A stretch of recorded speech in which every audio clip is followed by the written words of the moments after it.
today in the crowd of great Americans, all of us gathered here for a singular purpose. Yes.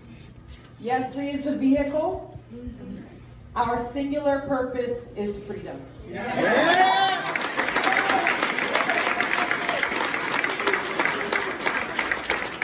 Almost 20 years ago, I stood on the floor of our state house and I raised my right hand and I made a promise.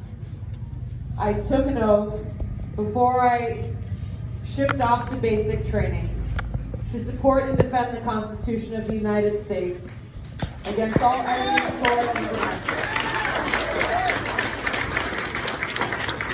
That meant something to me then.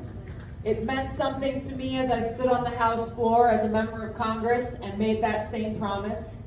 And it means just as much to me right now as we have people in Washington abusing their power, breaking their promise, and throwing our Constitution in the trash. So this race that you are all here to support, this election that is coming before us in 17 days, this is not about left versus right or Democrat versus Republican, us versus them, which is what they want you to believe, because the power elite is stronger when we are divided. So they spread lies, they avoid debate, conversation, anything where they are put on the spot to be held accountable for their record and to actually debate the substance of their policies. They're cowards. They are cowards. They are running in fear. What are they afraid of? Us. They're afraid of us. They're afraid of the truth. They're afraid of a free society, of free thinking, free Americans. That tells us all we need to know about them. They're directly undermining every single day the great vision that our founders had for this country. That's right.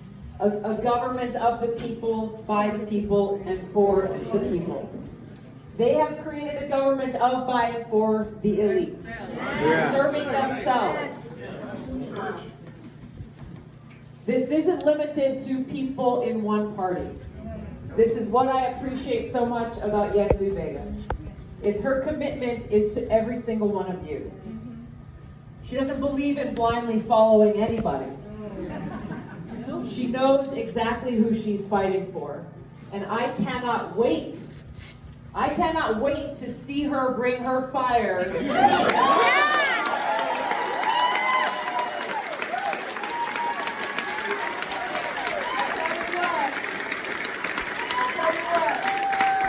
Whether people like it or not, she will make them sit down and listen.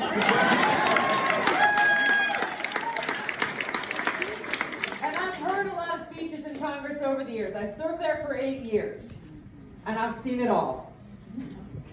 There is nothing that matches the fire that burns in the heart of a mom trying to protect her kids. That's right.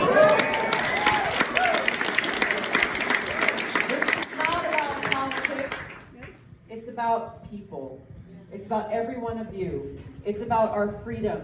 It's about the ability of her children to grow up in the America that we love and hold so dear to our hearts. And so when I say this is not about Democrats and Republicans, this is about us coming together as Americans. Yes. This is about every one of you leaving here today, going through your phone, thinking about who you know on Facebook or in your neighborhood, whether they are a Democrat or a Republican, and have a conversation. Yes. Have a conversation about the things that you hold dear in your heart. Put the politics aside, because that poisons a lot of conversations. Like many of you, I have lost loved ones because of politics. People in my family who no longer speak to me. And it's sad. But the way that we come together is by having those conversations, reaching out. Don't repeat someone else's talking points. Talk about what's in your heart. That is the way that we can reconnect with each other. Even if we may disagree on one policy or another, we reconnect with each other. We stand together on this foundation of freedom. Because if we are not free, what are we? Oppressed. We have the opportunity in this election to bring about necessary and urgent change in this country. I have been concerned over the last 2 years about the direction this administration has taken us. The policies, the ideas, the actions that they are taking led me to leave the Democrat Party I was a part of for 20 years.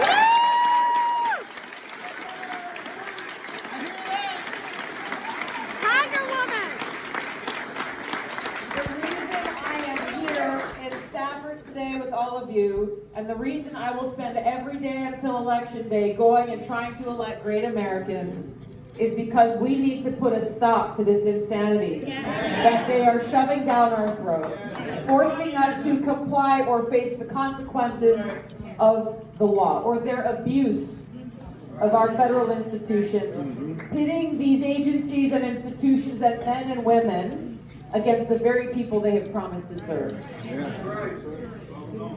I have been so concerned that if we do not do what is necessary now, we the people, that we may get to a point in the next 2 years where there is no coming back.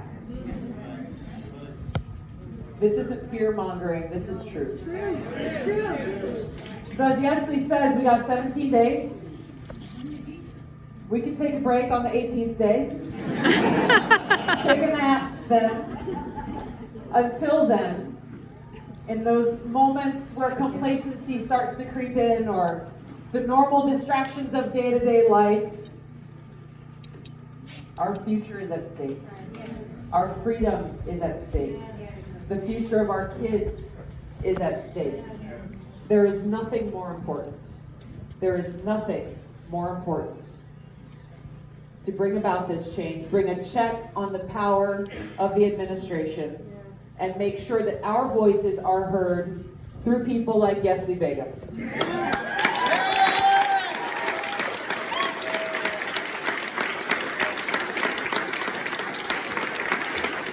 You give me hope. You give me hope, and you inspire me and so many others to continue to keep up this fight.